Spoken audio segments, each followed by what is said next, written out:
Hello students, एक बार फिर से आपका स्वागत है मेरे इस वीडियो ट्यूटोरियल में। आज हम पढ़ने जा रहे हैं एम्फियोक्सिस के जनरल कैरेक्टर्स। एम्फियोक्सिस जिसे हम ब्रेंकियोस्टोमा भी बोलते हैं, तो ब्रेंकियोस्टोमा का जो कॉमन नेम एम्फियोक्सिस है, उसके हम जनरल कैरेक्टर्स के बारे में पढ़ेंगे, जिसका भौगोलिक वितरण हुआ, स्वभाव, आवास, बाह्य लक्षण, दैहिक संरचना, भित्ति वगैरह बारे में हम क्या करेंगे, नॉर्मल जनरल इंट्रोडक्शन लेंगे। इस चैप्टर के नेक्स्ट वीडियो में अपन उसके पाचन तंत्र, श्वसन तंत्र और परिसंचरण तंत्र के बारे में भी अपन डिटेल में देखेंगे। अगर हम बात करें ब्रेंकियोस्टोमा के वर्गीकरण की, तो ब्रेंकियोस्टोमा जो है वो संकोर्डेटा का प्राणी है। कोर्डेटा का प्राणी क्यों है? जो मुख्य 4 लक्षण होते हैं कोर्डेटा के, जैसे इसमें कौन सा है? सबसे पहले नोटोकोड की प्रेजेंस, मतलब जो पृष्ठ रज्जु होगी, नोटोकोड होगी, वो क्या होगी? जीवन की किसी भी अवस्था में नोटोकोड जरूर पाई जाएगी। इसके अलावा वहां पर क्या होती है, जो पृष्ठ तंत्रिका रज्जु वो भी क्या होती है? प्रेजेंट होती है। तो और इसके अंदर एक दो कैरेक्टर्स और है कोर्डेटा के, जो क्या होते हैं इसके अंदर जीवन पर्यंत उपस्थित रहते हैं। इसके अलावा बात करें, इसका जो समूह है, ग्रुप है, वो है एक्रेनिएटा। एक्रेनिएटा कौन होते हैं? जंतु। अगर हम बात करें कोर्डेटा को 2 समूहों में बांटा जाता है। नंबर 1 है एक्रेनिएटा, नंबर 2 है क्रेनिएटा। एक्रेनिएटा वो जंतु हैं जिनके अंदर मस्तिष्क के बाहर कपाल नहीं पाया जाता, मतलब क्रेनियम क्या होता है इनके अंदर? एब्सेंट होता है। क्रेनिएट वो जंतु होंगे जिनके अंदर क्या होगा? मस्तिष्क के बाहर क्रेनियम यानी कपाल उपस्थित होगा। इनमें क्या होगा? क्रेनियम उपस्थित नहीं होता है, इसलिए किसमें आता है? ये एक्रेनिएटा समूह में रखे जाते हैं। थर्ड में बात करें तो इसका जो उपसंघ है वो है इसका सिफेलोकोर्डेटा। सिफेलोकोर्डेटा, सिफेलो वर्ड जहां भी आता है इसका मतलब होता है कि जहां पर सिर और वक्ष भाग क्या है आपस में जुड़े हुए होते हैं। तो अगर अपन एम्फियोक्सिस की बात करें तो यहाँ पर एक क्लियर सिर भाग नहीं पाया जाता। सिर क्या होता है? धड़ के साथ ही जुड़ा हुआ रहता है। तो ये शरीर के दो ही मुख्य भाग होते हैं, पहला होता है धड़ और दूसरा होता है पूंछ। इसका जो वर्ग है वो है लेप्टोकोर्डी, उसका कुल है वो है ब्रेंकियोस्टोमिडी, उसका वंश जो है वो है ब्रेंकियोस्टोमा। ठीक है, तो ये था ब्रेंकियोस्टोमा का वर्गीकरण। इसके बाद अपन देखें तो ब्रेंकियोस्टोमा जो है एक प्रारूपिक कोर्डेट जंतु है। प्रारूपिक कोर्डेट जंतु मतलब जब भी अपन किसी कोर्डेट का अपन बेसिक अध्ययन करते हैं तो हम किसका अध्ययन करते हैं? ब्रेंकियोस्टोमा का अध्ययन करते हैं। इसका कारण क्या है? एक तो इसके अंदर जो कोर्डेट लक्षण है वो क्या होते हैं? जीवन पर्यंत प्रेजेंट होते हैं। इससे पहले अगर अपन बात करें, जो हर्डमानिया था, जो काफी सरल जंतु था, लेकिन उसके अंदर जो कोर्डेट लक्षण थे वो वयस्क में नहीं पाए जाते, बल्कि सिर्फ कहां पाए जाते हैं? उसकी लार्वावस्था में ही पाए जाते हैं। इसीलिए उसे किस में रखा गया था? संकोर्डेटा में रखा गया था। मतलब जो वयस्क हर्डमानिया होगा उसमें कोर्डेट जो लक्षण होते हैं, जैसे नोटोकोड की उपस्थिति वगैरह नहीं पाए जाते हैं। लेकिन इसके अंदर हम बात करें ब्रेंकियोस्टोमा में, तो यहाँ पर क्या होता है? जो सामान्य कोर्डेट लक्षण होते हैं वो जीवन पर्यंत उपस्थित होते हैं। अगर बात करें तो जो ब्रेंकियोस्टोमा है वो क्या होता है? जल में मुक्त रूप से तैर सकता है, मतलब समुद्री जीव है, जल में आसानी से तैर सकता है। लेकिन जो नॉर्मल में बात करें तो ये बिलकारी प्राणी है, मतलब समुद्र के नीचे रेत में बिल बनाकर रहना ये पसंद करता है। इसका अगर हम सामान्य नाम की बात करें तो इसे 2 धारी वाला चाकू या फिर लेंसलेट भी कहते हैं। इसे अपन समुद्री लेंसलेट बोलते हैं। लेंसलेट का मतलब होता है भाला। तो ये क्या होता है? आगे से कुछ दिखने में इस तरह से होता है।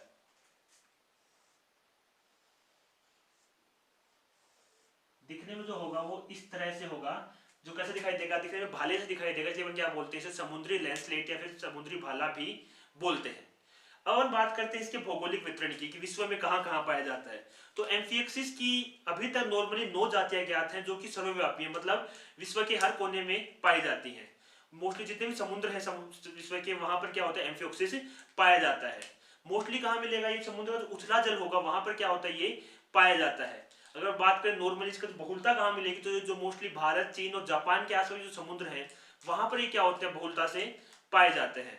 अगर बात करें जो हिंद महासागर में, इंडिया के आसपास जो पानी वाली जातियां हैं उसमें मुख्यतः 4 जातियां, जैसे पहली है ब्रेंकियोस्टोमा इंडिगम, दूसरी है ब्रेंकियोस्टोमा पैलिडिकम, थर्ड है ब्रेंकियोस्टोमा सेरिबियम और चौथी है ब्रेंकियोस्टोमा लेसियोलेटम। ये 4 मुख्य जातियां हैं जो कहां पाई जाती हैं?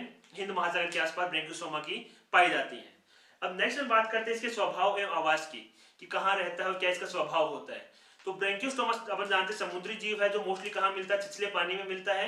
और जो समुद्र के नीचे छिछले पानी जो रेत होती है उस रेत में क्या करता है? ये बिल बनाकर रहता है। मोस्टली से बात करें इसका, तो शरीर का अधिकांश भाग होगा, ये वाला भाग की अगर बात करें तो ये क्या होगा? रेत के अंदर, बिल के अंदर धसा हुआ होगा। सिर्फ शरीर का कुछ आगे वाला भाग ही होगा जो क्या होगा? शरीर से बाहर मिलेगा। ठीक है, तो ये शरीर का कौन सा भाग है? अग्र भाग है। और ये कौन सा भाग है? पश्च भाग है। तो ये जो पीछे वाला पूरा भाग है कहाँ रहता है? रेत में धसा हुआ रहता है। और आगे वाला भाग क्या होता है? रेत से बाहर होता है।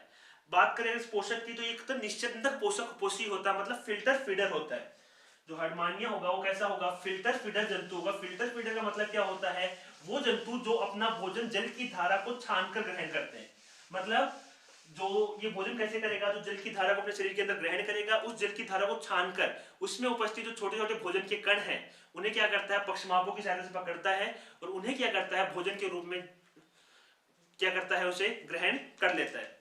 अगर बात करें तो जंतु कैसा, ये एक लिंगी जंतु है। हर्डमानिया अपने देखा था, वहां पर वो क्या था, द्विलिंगी, मतलब उसके अंदर क्या था, उभयलिंगी था, मतलब नर और मादा दोनों क्या मिले थे, एक ही जंतु में मिल रहे थे। यहाँ पर क्या होगा, नर व मादा अलग अलग जीवों में मिलेंगे। जनन के लिए क्या करेंगे, ये जो अपने युग्मक होंगे नर व मादा अपने युग्मकों को जल में विसर्जित कर देते हैं। परिवर्धन की बात करें तो परिवर्धन इसके अंदर अप्रत्यक्ष प्रकार का होता है। अप्रत्यक्ष परिवर्धन का मतलब क्या होता है, ऐसा परिवर्तन जिसमें क्या हो, लार्वावस्था पाई जाए। मतलब इसके परिवर्तन में एक स्पष्ट रूप से लार्वावस्था मिलेगी तो उसका परिवर्तन कैसा होगा, अप्रत्यक्ष प्रकार का परिवर्तन होगा। अब बात करते हैं इसके बाद आउटर कैरेक्टर्स यानी बाह्य लक्षणों की। तो कि एम्फियोक्सिस में कौन कौन से बाह्य लक्षण पाए जाते हैं। तो एम्फियोक्सिस नॉर्मली एक छोटा सकरा और जैसे मछली की तरह का जंतु है जिसकी लंबाई लगभग 5 से लेकर 8 सेंटीमीटर तक होती है।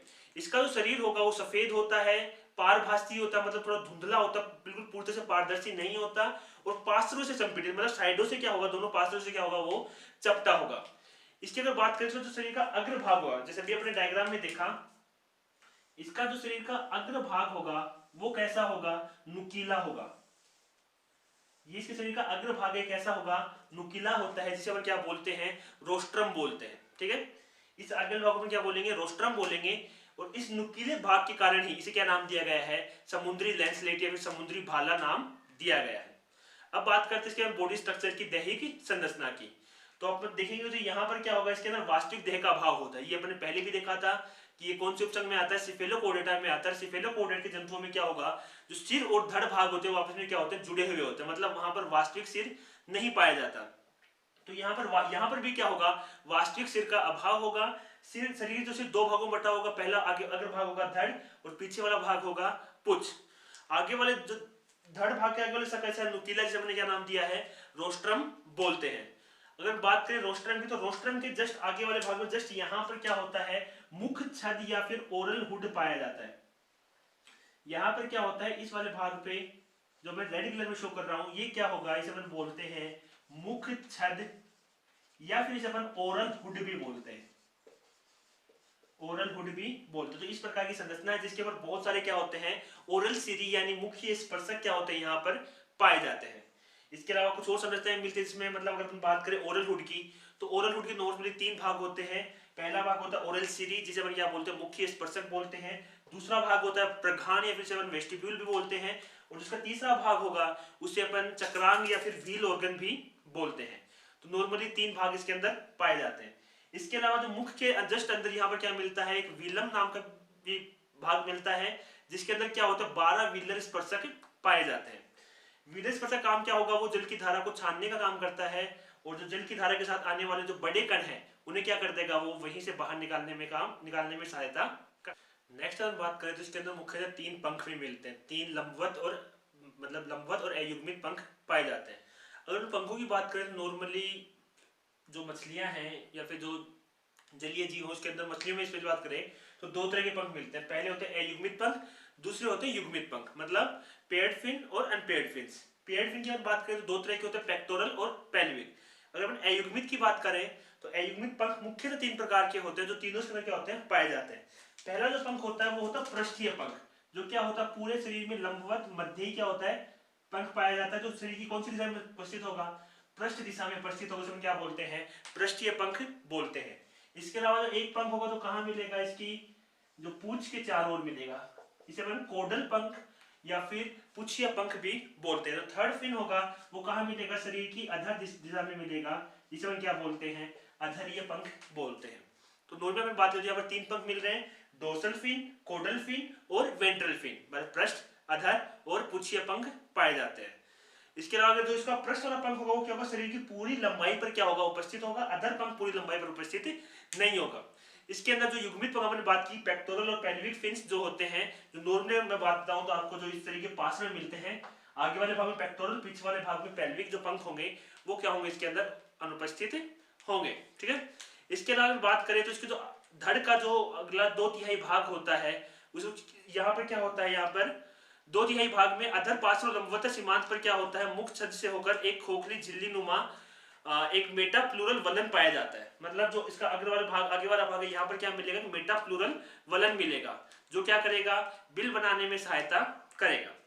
तो ये जो नॉर्मली लक्षण थे इसके, जो मैंने बात की इसके ओरल हुड की, इसके फिन्स की और इसके मेटा प्लूरल वलन की, जो क्या करता है, जब ये बिल बनाएगा तो उसमें सहायता करेगा। अब नेक्स्ट में बात करते हैं इसकी बॉडी वॉल या फिर देह भित्ति की, कि देह भित्ति में कौन कौन सी संरचनाएं इसके पाई जाती हैं। तो एम्फियोक्सिस की देह भित्ति की अगर बात करें तो बाहर से अंदर की ओर एक पतली महीन पारदर्शी और एक अति विकसित क्या होते हैं, पेशीय स्तर और एक पेरिटोनियम क्या होता है वहां पर पाया जाता है। अगर बात करें सबसे पहले भाग की त्वचा देह भित्ति की, जो सबसे पहला भाग होगा वो होगा इसकी त्वचा। तो इसकी जो देह भित्ति का पहला जो भाग होगा वो होगा त्वचा। बात करते हैं त्वचा की। तो एम्फियोक्सिस की जो देह भित्ति की जो सबसे बाहरी परत है उसे वो क्या होती है, एक पतली एपिडर्मिस की परत होती है, जिसे क्या बोलते हैं अपन, त्वचा बोलते हैं। तो नॉर्मल अपन बात करें इसकी स्ट्रक्चर की, तो इस प्रकार से क्या होगा, एपिथेलियल कोशिकाओं की क्या होगी, एक पतली लाइनिंग होगी, सिंगल लाइनिंग, जिसे अपन क्या बोलेंगे, ये क्या होगी, इसकी बाहरी त्वचा होगी। तो एक पतली एपिडर्मिस की लाइनिंग से अपन क्या बोलते हैं, त्वचा बोलते हैं। एपिडर्मिस का जो स्तर होगा ये क्या होगा, एक पतली आधारी कला के ऊपर स्थित होगा। मतलब यहां पर एक पतली एक कला मिलेगी, एक लेयर मिलेगी, जिसके ऊपर क्या होगा, ये एपिडर्मिस की लेयर प्रेजेंट होगी। तो ये क्या हो गया अपना एपिडर्मिस, और ये अपनी क्या हो गई, आधारी कला। अब नेक्स्ट पॉइंट की अगर बात करें तो यहाँ पर जो जब युवावस्था में रहेगा एम्फियोक्सिस, तो उस अवस्था में क्या होगा, जो एपिडर्मिस की कोशिकाएं हैं यहाँ पर क्या मिलेगा, इस प्रकार से एक पक्षमाभित आवरण मिलेगा। ध्यान रखना ये जो आवरण होगा, मतलब पक्षमाभ होगा एपिडर्मिस के ऊपर, ये किस अवस्था में पाए जाएंगे, सिर्फ युवावस्था में। लेकिन जैसे ही क्या होगा, वयस्क अवस्था में आएगा, तो ये जो पक्षमाभ होंगे ये यहाँ से हटकर एक इसके ऊपर एक पतला तनुत्वक बन जाएगा, एक पतला आवरण बन जाएगा, जिसे हम क्या बोलते हैं, तनुत्वक बोलते हैं। तो ये पॉइंट ध्यान रखना आपको, यहाँ पर क्या होगा, युवावस्था में एपिडर्मिस के ऊपर क्या मिलते हैं, पक्षमाभ मिलते हैं, और वयस्क अवस्था में यहाँ पर क्या मिलता है, तनुत्वक का आवरण पाया जाता है। इसके अलावा बात करें तो इसके अंदर जो कोशिकाएं होंगी वहां पर बीच बीच में क्या मिलती है, बहुत सारी संवेदी और ग्रंथिल कोशिकाएं भी क्या होती है यहाँ पर पाई जाती है। नेक्स्ट हम बात करें जो सेकंड स्तर होगा वो होगा इसका पेशीय स्तर। इस जो पहला स्तर ये होगा, इसके जस्ट नीचे स्तर मिलेगा, उसमें क्या बोलते हैं, पेशीय स्तर बोलते हैं। तो एपिडर्मिस के जस्ट नीचे क्या मिलता है, पेशीय स्तर होता है, जो क्या करता है, इसकी देह भित्ति का अधिकांश भाग बनाता है। तो यहाँ पर ये वाला पूरा स्तर क्या कहलाएगा, इसका पेशीय स्तर कहलाएगा। जो इस प्रकार से एक स्तर होगा जिसे हम क्या बोलेंगे, पेशीय स्तर बोलेंगे। ठीक है, जो मोस्टली जो तंत्रिका रज्जु अपने बात की थी, जो इसका मुख्य कोऑर्डिनेट लक्षण है और नोटोकोड है, उसको क्या करता है, पेशीय स्तर घेरे हुए रहता है। देह भित्ति में उपस्थित जो पेशियां हैं वहां पर क्या होते हैं, इसके अंदर छोटे छोटे खंड भी पाए जाते हैं। पेशियों क्या होते हैं, छोटे छोटे खंड पाए जाते हैं, जो पूरी लंबाई में श्रृंखलाबद्ध तरीके से क्या होते हैं, पाए जाते हैं। इस प्रकार से मतलब पेशियों के छोटे छोटे खंड क्या होंगे, यहाँ पर प्रेजेंट होंगे। इन खंडों को क्या बोलते हैं, मायोटोम्स बोलते हैं। तो इस प्रकार से क्या होगा, छोटे छोटे खंड मिलेंगे, जिसे अपन क्या बोलते हैं, मायोटोम्स बोलते हैं। अब नेक्स्ट में बात करते हैं, जो अपना थर्ड पार्ट है वो है इसका परिधीय पेरिटोनियम। पेरिटोनियम क्या है, इसके चारों ओर का एक आवरण होता है। तो पेशीय स्तर का जो आंतरिक सदस्य क्या होगा, एक पतली महीन परिधीय झिल्ली होगी, जो इस पूरे को क्या करेगी, घेर कर रहेगी, घेर कर रखेगी। उसे हम क्या बोलेंगे, परिधीय पेरिटोनियम बोलते हैं। तो इसकी देह भित्ति के 3 भाग, सबसे पहला भाग होगा त्वचा। त्वचा क्या है, सीधी एपिडर्मिस, स्तंभाकार एपिडर्मिस कोशिकाओं का समूह है, जो क्या है, एक आधारी कला के ऊपर स्थित होती है। जब ये नॉर्मली अपनी युवावस्था में होते तो वहां पर क्या मिलता है, कि पक्षमाभ का आवरण मिलता है। लेकिन जैसी वयस्क अवस्था में आएगा तो पक्षमाभ से हटकर वहां पर क्या आ जाएगा, तनुत्वक आ जाएगा। उसके जस्ट नीचे क्या मिलेगा, एक पेशीय स्तर मिलेगा, जो क्या करेगा, इसकी जो नोटोकोड और पृष्ठ रज्जु है, पृष्ठ रज्जु या नोटोकोड या फिर जो पृष्ठ तंत्रिका रज्जु को क्या करते हैं, घेर कर रखेगा। इसके अलावा हमें क्या मिलेगा, पेशियों छोटे समूह मिलेंगे, जिसे क्या बोलते हैं, मायोटोम्स बोलते हैं। थर्ड भाग जो अपना वो है परिधीय पेरिटोनियम, जो क्या काम करता है, जिसकी झिल्ली है, जो सॉरी पेशी स्तर है, इसको चारों ओर से एक पतली झिल्ली घेर कर रखेगी, जिसे हम क्या बोलेंगे, परिधीय पेरिटोनियम बोलते हैं। अब जो नेक्स्ट पॉइंट अपना इसका वो है इसका कंकाल या फिर स्केलेटन। एम्फियोक्सिस के जो जनरल कैरेक्टर्स का जो नेक्स्ट पॉइंट है वो है इसका कंकाल या स्केलेटन।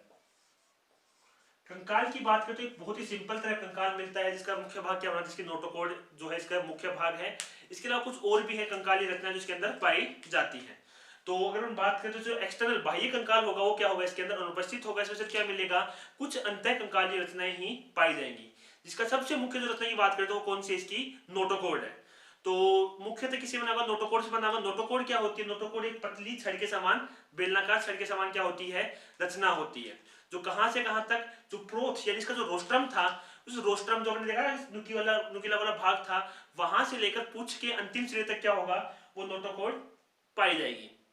अगर हम बात करें एम्फियोक्सिस की, तो यहाँ पर इसमें मैंने देखा था कि एम्फियोक्सिस में जो नोटोकॉर्ड होती है वो क्या होती है, जीवन पर्यंत उपस्थित रहती है।